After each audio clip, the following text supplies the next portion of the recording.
Hi, this is Dr. Alana James, and today we're talking about action research again. This is an excellent webinar for people who are doing it or considering doing it as a methodological choice for graduate school. What we'll be doing today is looking quickly at the norms as you would see them through the literature, and then going into a comparative study of some finished dissertations to see whether and to what extent we believe those pieces of work met those norms. And we have a good variety of documents to talk about, so it should be a very interesting conversation. I thank you all for being here, whether you're here in live or by recording. So just to refresh what I said last week, this is my own personal methodological choice. I've done action research now for, I don't know, 15 years or more, maybe 20. And it was my PhD. It is also, I'm an author of 2 books for Sage Publishing on action research, one that's educationally oriented and one that is business oriented. And I very much respond to the work of Richard Sagar and David Coughlin, 2 different authors, 2 different parts of the world. Coughlin does action research, action learning in business environments, and Sagar works in educational environments. But I've appreciated their work over the years, and so I bring them to your attention as well. Last time we talked about really what is it and who are the cousins, because this is a methodological choice that has a lot of variation. The author's fairly new in the qualitative genres, and the authors can't quite agree on some rather insignificant specifics when you look at it, but they all have different language. And then we talked about, or didn't talk about, but I gave you some threads you could look at for education, development, health, and business. Today, we're going to look at those in more depth, and then we talked more about what to do it.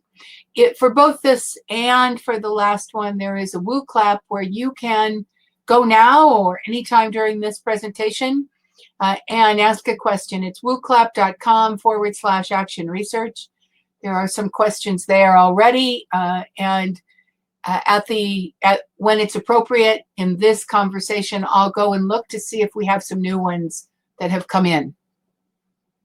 So with that, let's get started. What is an ideal action research project as per the lit? Well, things that most every author agrees upon are that they are iterative, that we have a process. We investigate something, we plan to do something, we do it, we measure the doing, and we reflect. People talk about that in different ways, but then we go round and round.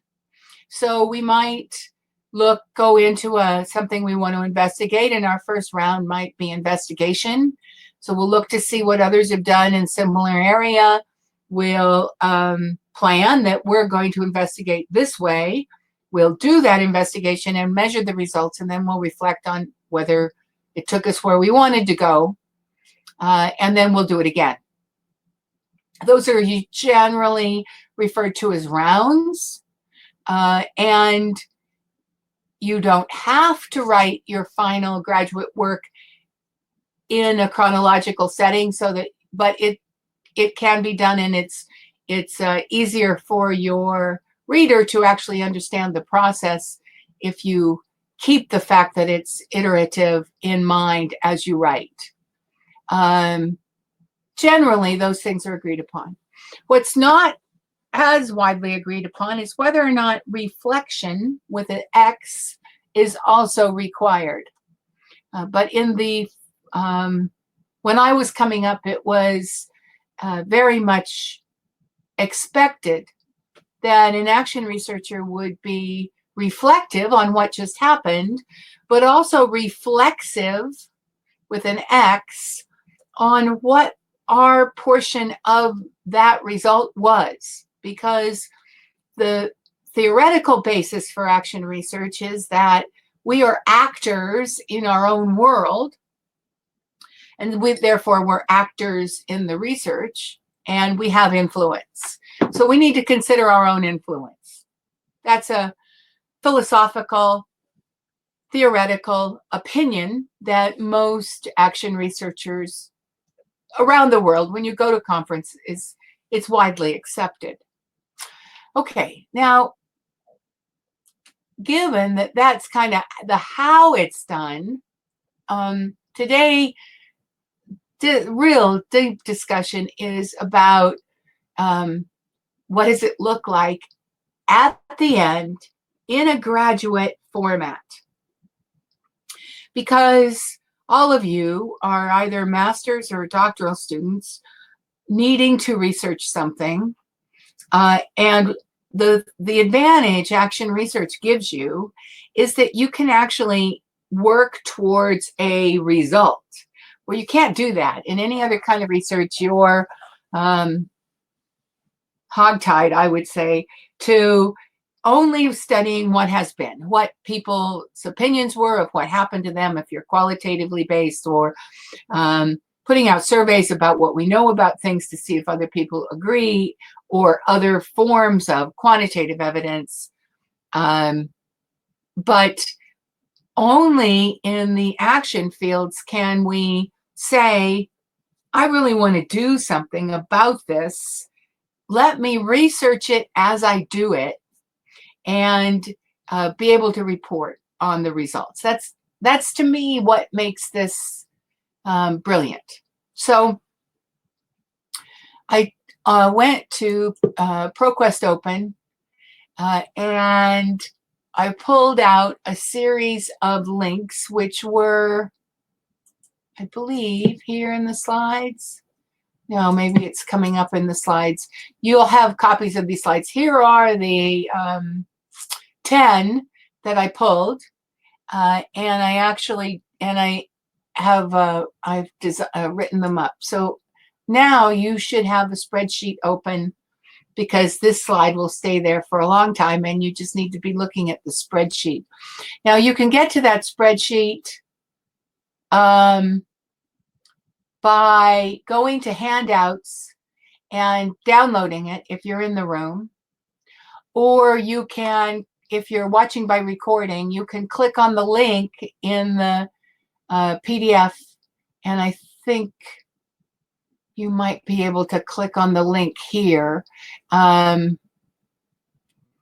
It's on our Open Educational Resource site. If you search for action research, it's towards the bottom of the page, and it's the spreadsheet comparison for action research. So hopefully everybody in the room has yours open, and let's look at what we found. I ranked them in order, because we have some here that I would not actually call them action research.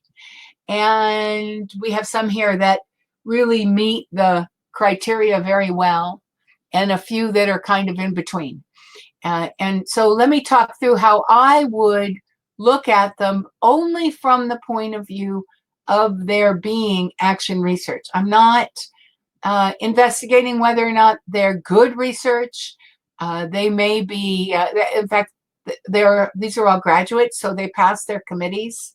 And I chose to pull out doctoral dissertations, because even though many of you are master's students, I thought you would probably learn more from seeing the full range that happens in the bigger documents, because you can always downsize that to fit a master's requirement. But if you get the gist of the flow, then I think you'll be better prepared.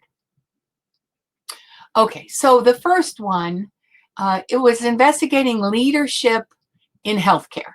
And the argument, which is the important thing when you're reading research, is what is this research trying to say? If they're going to argue something, if they're going to claim something is true, and then they're going to back that up with evidence, which all research documents do, then it's useful if you go in with the lens of what is the argument. So the argument here is that healthcare needs good leadership in order to guide organizations through financial and technical complexities.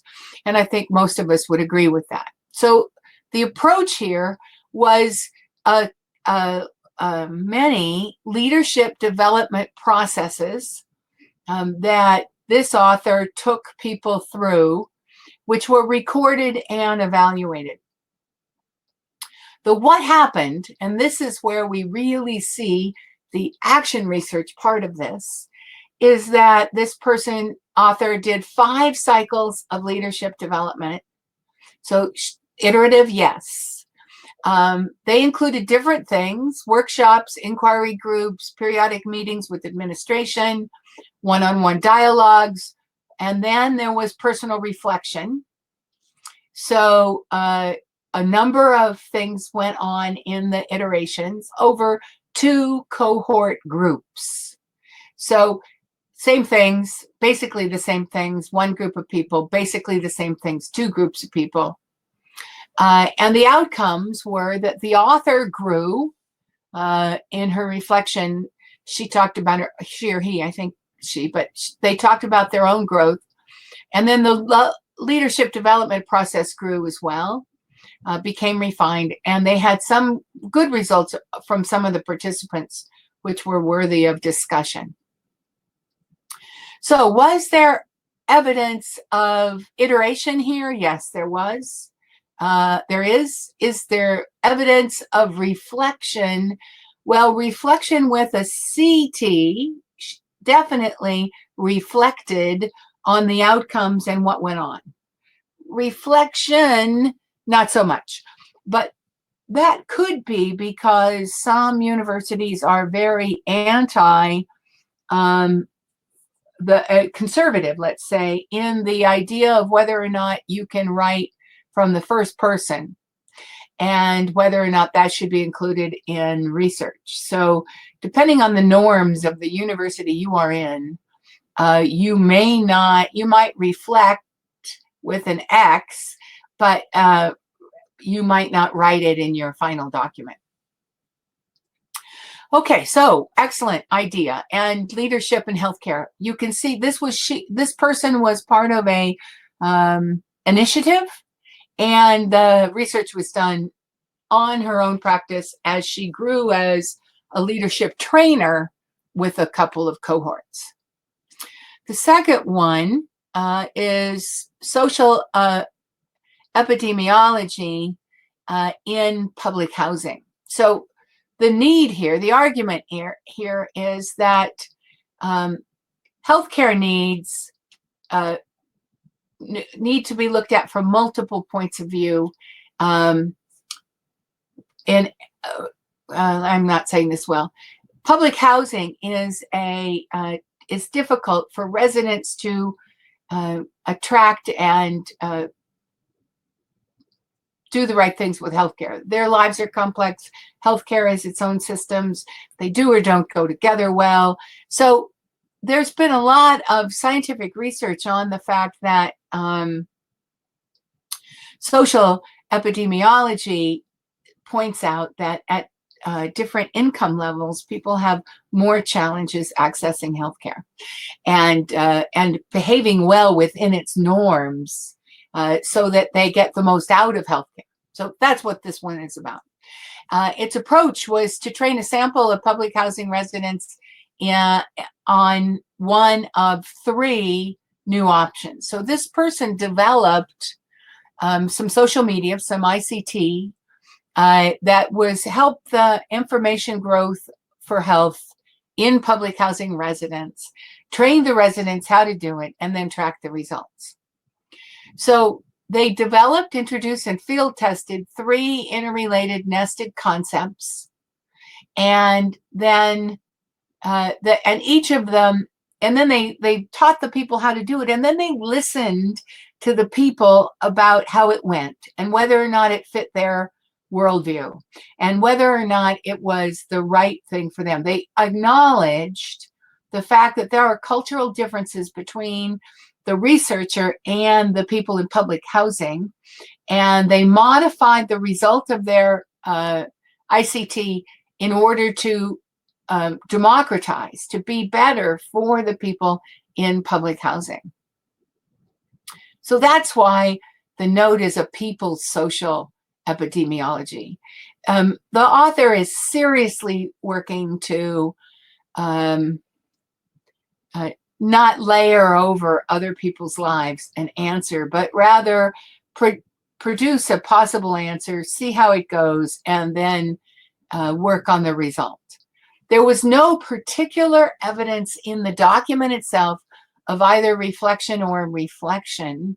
However, the setup for the design was very clearly a reflective design, thinking about the differences between people at different socioeconomic group and how that might need to play out in technology and social environments. So it's still very good action research in the fact that it was iterative, but it wasn't one thing iterative, it was three different things. So almost like the iterations were side by side rather than 1, 2, 3.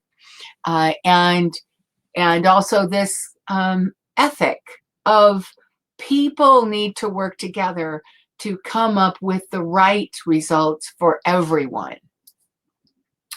The third one I want to talk about, which hits all the boxes in my opinion, is about it's an early childhood piece. It's a teacher studying their own practice in school.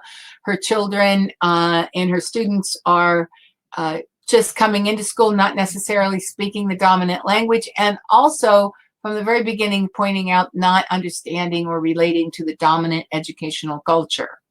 So rather than just work on the dominant language, her work is based on Paulo Freire. And if you ever see Freire's work as the theoretical basis, you immediately know that you're going into the underserved working together themselves to become part of the dominant culture, because Freire's major work is the pedagogy of the oppressed, and he worked in South America and had brilliant results with adults teaching themselves literacy.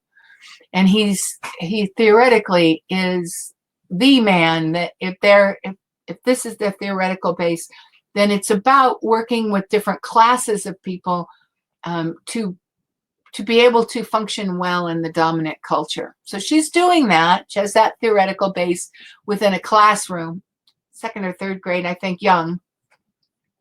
And the students advanced. So she had what she considered 3 rounds, 3 stages. The beginning of the year stage, the settling in and soaking stage, what she called, and then the common motto stage. We're all in the same boat stage. And she's referring back to some of his language as well. And so then if we look at what happened, well, students advanced. They advanced in their own emotional self-awareness, but she spends a lot of time in the document talking about how they advanced in their own ability to work in a democratic setting within the classroom. In other words, she had classroom meetings and the students worked out their own challenges in a democratic setting with each other, which then at the time that's going on, then the students who aren't native English speakers are provoked into testing out their English because they need to explain themselves to become part of this group. So the interactions socially become a dynamic process with the language development as well. Overcoming fear of speaking English, you'll see, started to use English translanguaging practices as an authentic communication. And then she inserts herself in this. Notice the I stood up for symmetrical student-teacher relationship by democratically promoting participation without guiding and consciously balancing power relationships, permitting a more student-led classroom assembly time and conflicts solved by students. So her final conclusion is that this research changed her as much as it changed the students. And the lessons I learned, the lessons they learned. So do we see evidence of reflection and reflection? The reflection, I would say yes. This is the strongest example of reflection with an X that we have in these examples. It was iterative. We know that she had the 3 different levels, or they came at different times when they started, when they got comfortable, and then when they really became part of the group. And she saw them as 3 different sessions. So this one does pin what action research would say we should look for. Now, this is easier or harder depending upon what we're researching. So these are healthcare and public housing and public education. So it's innately a circumstance that has a lot of potential variation between the needs and designs of the researcher and the needs and lifestyle of the participants. And action research is really good at that, but it's not the only thing it's good at. So let's look at some others that are a little less the iterative and reflexive type, but definitely worth investigating. So learning from grassroots. Now this one sounded like it would be spot on. They're in Kenya. There was a group they called the pastoralists, and they are nomadic herders. They are also pretty violent. They wrestle cattle. They, pretty violent. And then in 2009, the people there started something called caravans, I believe, and they spontaneous movement to push back on the violence within the pastoralists. And it came from them as well as the environment they were in, I believe. So this author is part of Mediators Beyond Borders. They see that this previous thing went on that was worth looking into, and then they want to look into it more, and they're using action research to do that. So there were 2 pilot studies and 2 iterative phases of the work. And it was a group effort, although one person definitely took the lead. And they developed a conceptual framework for emergent peace building that then the Mediators Beyond Borders could broaden and use in other places. And they found what worked and what didn't work. So it was very good research. It was primarily archival research. They went back into the archives. They pieced together information about what had happened, and then they used that to look for similarities and differences and came up with this other conceptual framework. There was little or no evidence I could see from just looking through it briefly that they went the next step and actually put what they learned into place in new places. Over a long haul and longitudinal action research, they would do that. Okay, so we've now seen 4 pretty decent examples, and you may be having some questions. So let me just raise your hand. I'll do it this way. In the chat box, there's a hand. Raise your hand if you have a question that you'd like to interview more. And if I don't see any hands go up, then I'll keep going. But sometimes we can talk like this, and so I'll give you a minute to think about what you've seen so far and how it might pertain to your work.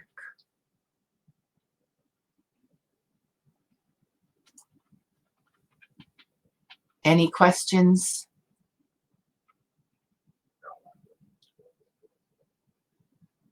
Not yet. Okay. Feel free to type them in. I will respond to chat as we go. All right. So these are all, again, this concept of kind of making a better world. Now we come to some hardcore evaluation kind of components. It's called practitioner action research in this case. So a person studying their own practice or the practices, evaluating the practices of where they are, aimed at a writing center. And the writing center, basically tutoring in writing centers is very difficult to teach people how to do. They come in with their own ideas, and yet the writing center as a whole wants them to do certain things kind of in certain ways. They want to make sure that everybody who comes in, the tutoring they get ticks all the boxes. So these new tutors are coming in, and they were required to use critical discourse analysis, so a particular way of analyzing the discourse between tutors and the students to interrogate whether or not the students understood the work involved. And probably that was video recorded and likely also by transcript. So through that critical discourse analysis, a model was developed that constructed a better way of putting together knowledge, disciplinary knowledge about genre, writing knowledge, rhetorical knowledge. It became clear that different kinds of knowledge were involved in the training. They separated it out and they constructed it in a new way. And then the results showed that it worked, that analysis was appropriate and productive, and it helped tutors look at their own work and understand where they were in order to learn and do more and better. It was primarily a person driving a situation in a work process, making changes and seeing how it went.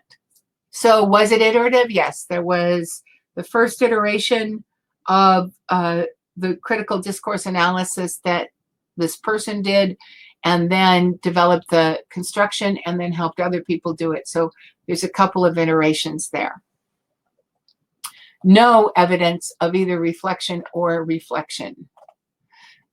Louisiana. So here's a historical situation. The argument is that historical documents, there's a ton of historical documents, aren't there? Oral histories, photographs, colonial times, every community has them. How do we, in a digital age, make them accessible to a wider audience? It's a big question. Everybody is answering it. This particular person was looking at Louisiana French culture, and they did 9 different fieldwork experiences. So this is ongoing part, probably funded research, and 9 different ways the fieldwork experience addressed the issue, the problematic issues here. So 3 different types of archives were worked on, delineated in 9 different experiences. Many techniques were explored and discussed. At the outcome, alternative solutions to the problems were found. So at the end, it's a discussion of, we did this, this, and this with this kind of data, and this turns out to be best. That was the final solution. And no evidence here of reflection with an X, but evidence of reflection on what was working and what was not working as it went along. Emergency responders. This is the 2nd or 3rd time that I've seen action research used in an emergency setting. Communication between, this one is particularly high, public crisis situations.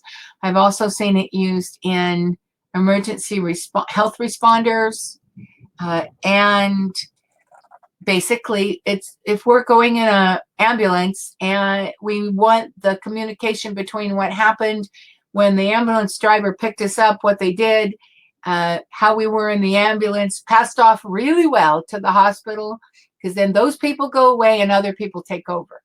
Same kind of situation here with public information about crisis situations. So you've got the public, there's a tsunami, there's a forest fire, there's a hurricane.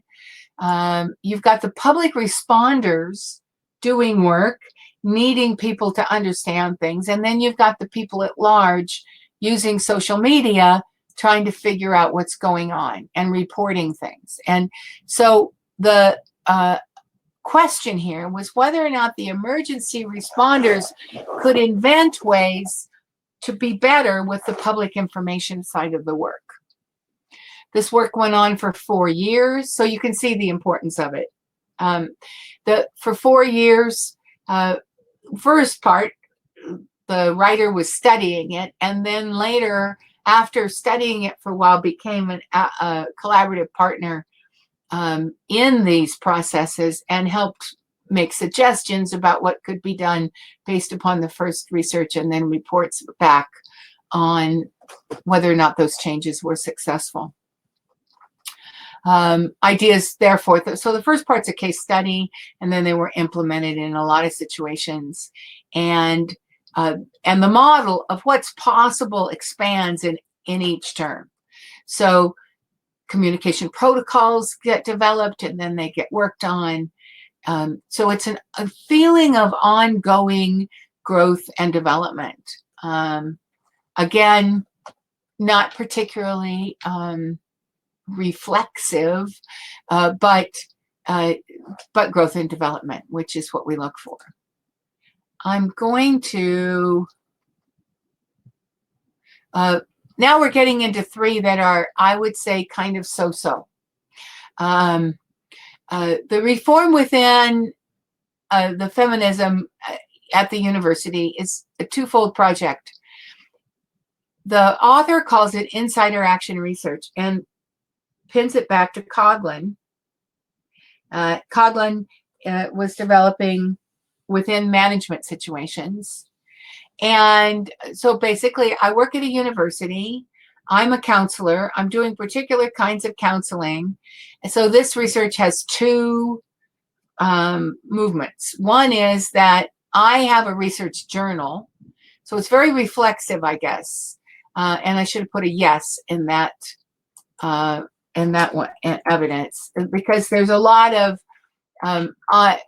thought process about being a feminist and how the university can change from a feminist point of view.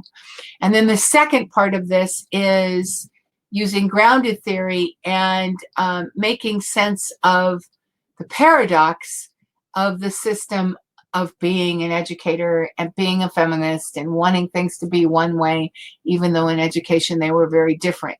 So social justice comes into it too.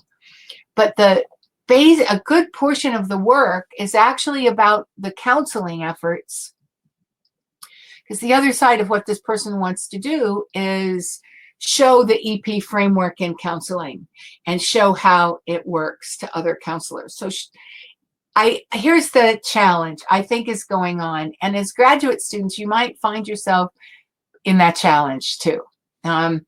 You go into a particular program or field and it's the one you chose and you're 2/3 or halfway through it. And the research you want to do is actually a little askew of your program. So I think this person's in the counseling program and therefore needs to add to the literature in counseling, but becomes fascinated with feminism and leadership and growth in higher ed. And if she was in education, I don't think she would have had to have done the EP framework portion of this. She would have just done the analysis of, and it was iterative in that she looked at several stages, but it has a tension within it.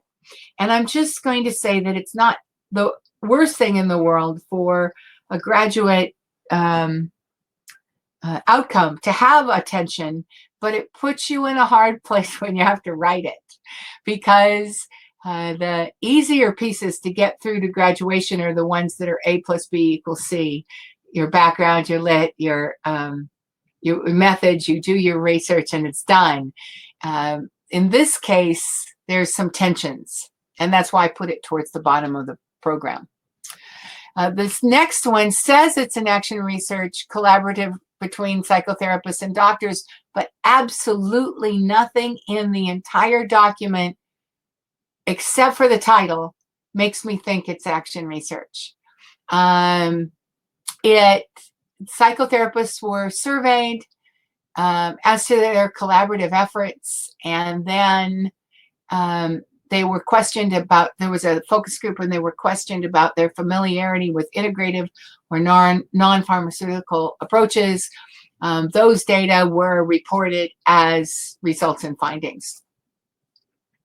Nothing there that is iterative, nothing there that is personal, and nothing there that involves the people in anything more than you would evolve in a particular thing. My guess is this person's at a university in action research. Maybe it started out as action research, but they couldn't quite make it work in a format that their university gave them for their dissertation. So it came out like this, and it just took the action research out of the final document. Or maybe they were in an action research class and they started out that way, but then other things evolved. Anyway, doesn't show. And then 10, same kind of thing. This is supplier manufacturing. And it's all about one effort for continuous improvement. And how does it get to the different suppliers in different cultures?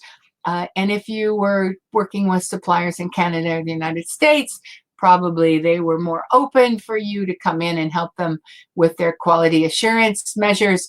If they were in Europe, not so interested, but maybe they'd let you in a little. And if you were in China, not interested at all.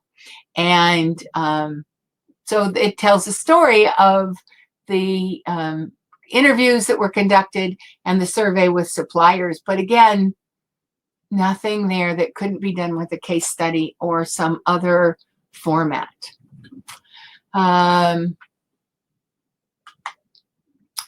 So good, we have some questions coming up. Nomita, thank you, and I will look up in a minute what happens in WooClap.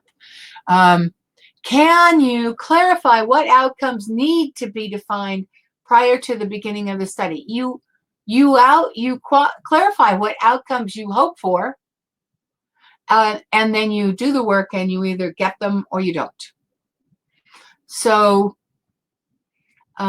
we didn't have an example here of a study that the lessons come from not a satisfactory result, but you certainly, they all started wanting something, and I'd say the first ones. So we have 10. The first ones that I listed seem to be, something about them tells me that the researcher would have been open to complete failures as much as positive results. They were trying to work with people to get something done with I'm going to say, humbleness about whether or not it's possible. Then we get into the ones in the middle, which are more driven for a particular result. So we want better open access repository for archive. We want a better writing center. We want better public information work. So we're heading towards that, almost a business kind of outcome.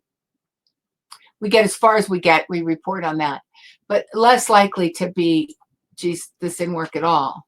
And then, of course, the bottom ones. Does that help? You definitely go into action research, or at least I always have, knowing where I wanted it to end up, but then being willing for the process to take me in unexpected ways. And then you go on. It's a major astrophysicist whose name I'll remember in a minute said that science is at the frontier right now, especially astrophysics is at the frontier. And when you do research at the frontier, you're not even sure you're asking the right questions, and you always have to keep modifying your results because nobody's quite ever gone there before. And that has something to do here with action research as well.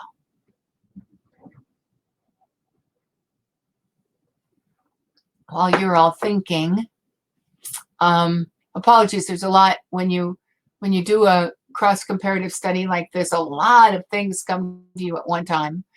So I'm going to go look to see what's happening in the WooClap area and see if we have any new questions.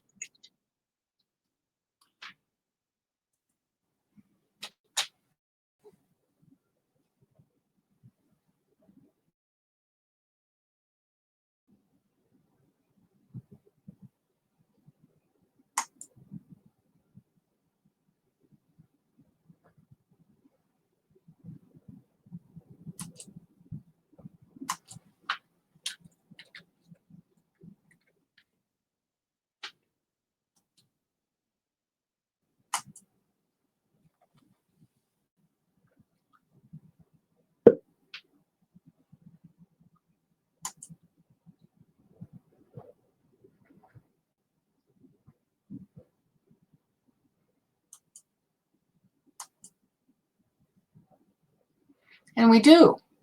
Okay, let's see what we've got in our slides. So these are the links, and if on the spreadsheet, you'll also have the links in the first that to the open access database. You can go look at these documents yourself.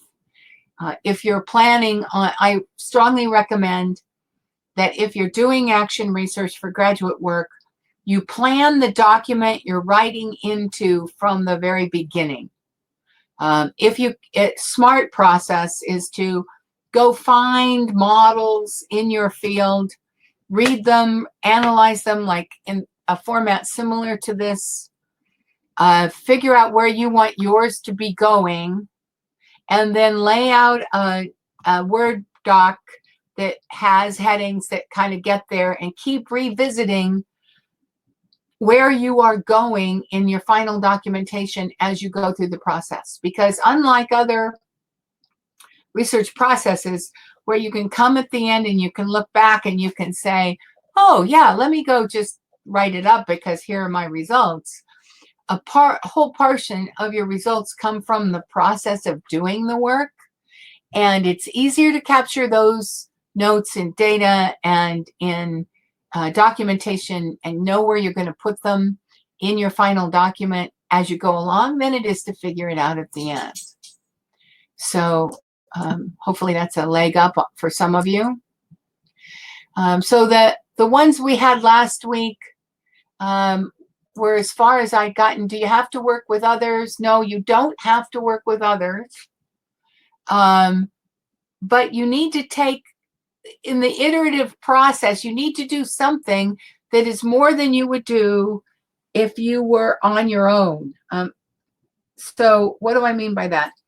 I could do a case study. I could go out, get mixed methods or qualitative or quantitative. I could come back. I could report on it. It's just me and me. Action research implies that there is action taken. I suppose I could do action research all about me. I could say, here's my situation at this point. I want the situation to change.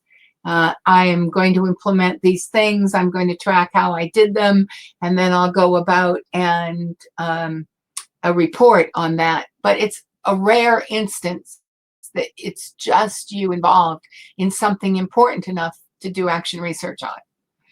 You do have to also contribute some to your field. What key qualities should I look for in action research? Well, I look for iterative design and reflection in reflection. I think all the authors would agree that it's a process with a goal in mind, an outcome. I'd want to see an outcome more than just what you learned. Regular research talks about what you learned. Action research talks about what new things happened. So those to me are the big three. I think smaller three, but common, involve the saving the world aspect. What can I do to really better my world? What can I do that's inventive or innovative, or all of those things are common in action research. If the problem is complicated or complex, but you want to start to create a path to solutions, how do you simplify it enough to make a good thesis? The thesis part is the problem, and then the action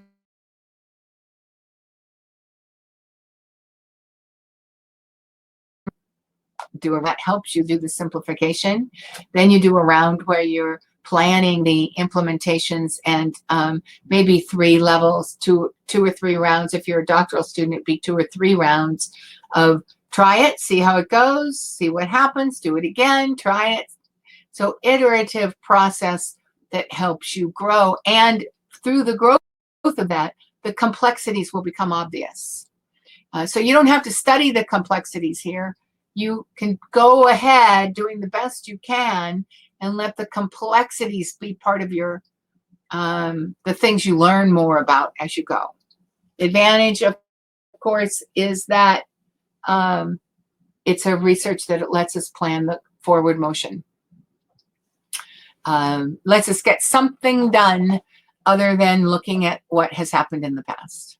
So if that appeals to you, also, if you're a people person, if you want to do good things for others, if you're a service-oriented person, then action research is worth considering. And what do they mean when they say it's messy? Well, the messiness for a graduate student is getting it written down. It's also can be messy because your group might not behave well. You might have a great group. They all might be with you. They're going to get something done, and then for whatever reason they don't.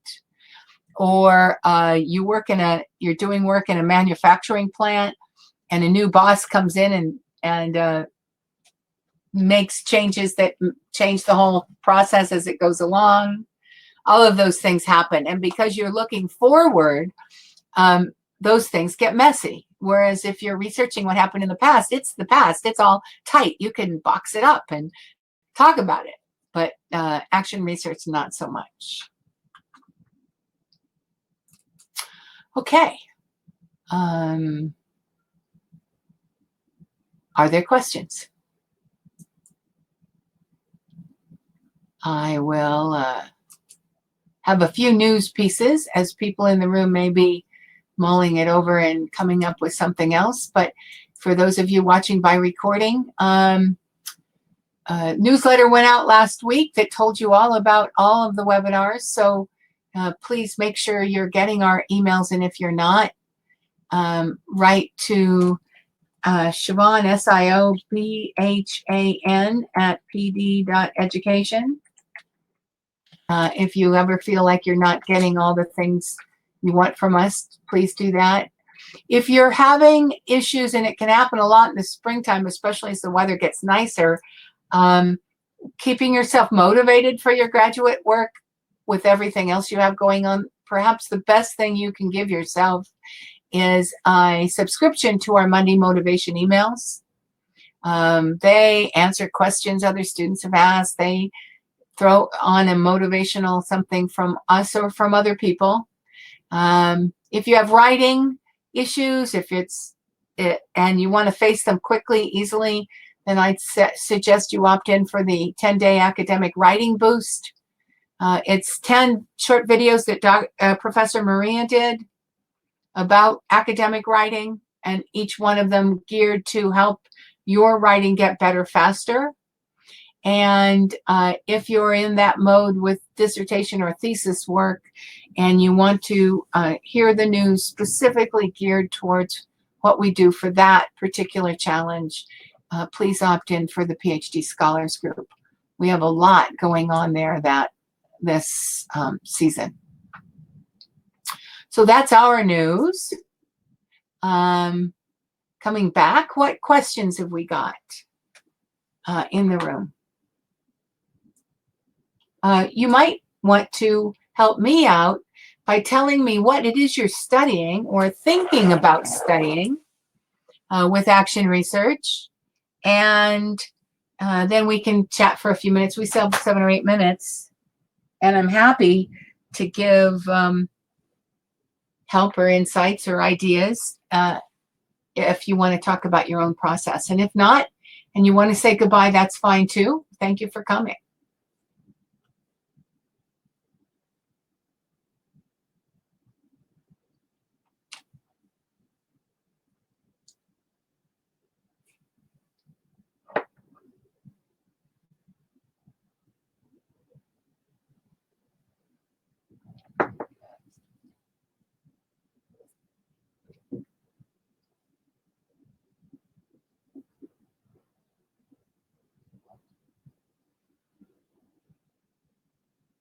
You're welcome, Donna. Have a good day. Hopefully there were some links there that were helpful to you. I had a couple of ideas of which ones you might choose, but it'll be interesting to see which ones you actually do. Thinking about studying how to teach a cross-sector school health advisory group. How to better handle emergent situations and frame issues for presentations to the school board to affect change. Really good, Nomita. Perfect for this kind of process. And some of the ones we talked about today should be good models for you to think about. So what you might do in terms of getting your ideas together is to follow those links and see of the ones that on the spreadsheet look like they were closest to where you can kind of see yourself going. Dig into those documents and see how they laid them out. And that will help you design where you're going. Very good. Good. Yeah. Well, Lauren, I'm always here too if you want some help pondering. It's happy to talk about action research with people. Yeah, that one, Nomita, that one with the language, there was a lot of really beautiful things about that. You're welcome. You're welcome. Happy to help any way I can. Supportive action researchers is a heartfelt effort for me. So with that, I'll turn off the recording. If anybody else still in the room has a question, do people use mixed method? Almost always it is mixed methods, Nomita. When you're looking at the actual how did they collect data and what did they do, these are mixed method studies primarily. Sometimes they are exclusively qualitative, but frequently it's a talk to people, take notes about meetings, get things done, come up with a design, do something, see how it went. That'll end up with some quantitative kinds of things, back and forth. So the question always is, put them together. What do I want to do and how am I going to measure it? What do I want to do and how am I going to measure it? Because a mistake people make is they don't do a good job of measuring the baseline prior to putting the thing in place. So I'm here, I'm making these designs, I want to improve something, I'm going to do this. Well, figure out what happened the last time this happened, and then put in the change. So then you can see, you can actually measure change. That's a heads up that catches some people at the end. They don't quite have what they need at the end.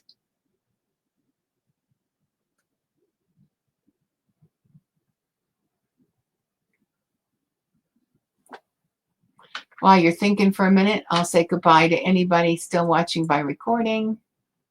Turn that off.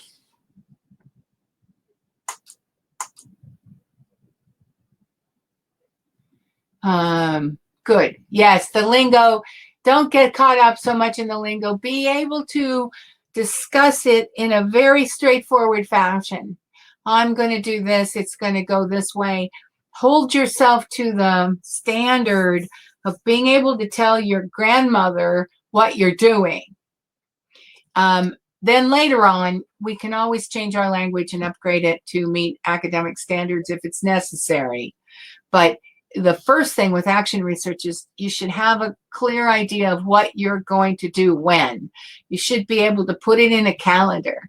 You should have an idea of how it's going to go. With that, then you can clearly measure when it doesn't go that way. You're welcome. Very welcome.